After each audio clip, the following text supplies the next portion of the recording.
Handstand, back to wall, wrist to knee alignment drill. The back to wall, wrist to knee alignment handstand drill is a useful exercise I learnt from the London School of Hand Balance. The aim of the drill is to teach handstand body alignment from the wrist to the knees.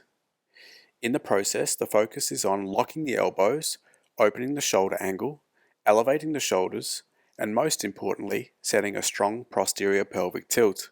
This is our PPT. We start in a kneeling position, facing away from the wall, with the soles of the feet against the wall. Holding a stick in both hands, with a shoulder width pronated grip, palms facing down, we twist the hands into the stick towards the pinky fingers to create shoulder external rotation and to keep the elbows locked.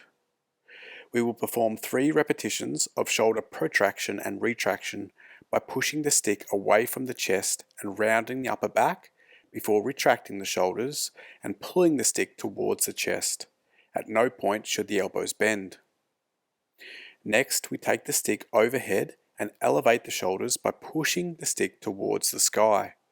Make sure the shoulder angle is open to 180 degrees. We extend the cervical spine so that we can look up at the stick.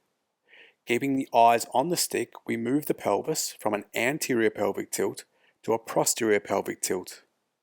Imagine the pelvis is a bowl of water and you are trying to tip the water out the front of the bowl in an anterior pelvic tilt, and you are trying to tip the water out the back of the bowl in a posterior pelvic tilt. At no point should the elbows bend. We now place the stick on the floor in front of the knees. We will step over the stick and face the wall before placing the hands on the floor with the wrists touching the stick.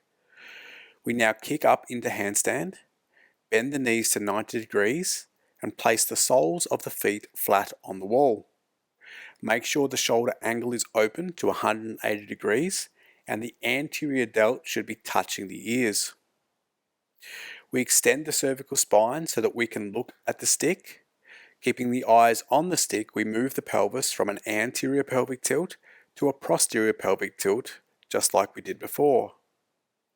When the pelvis is set in a strong posterior pelvic tilt, there will be a nice straight vertical line passing through the wrists, elbows, shoulders, hips and knees. After performing the specified number of pelvic tilts, hold the straight vertical alignment for the specified period of time before coming off the wall.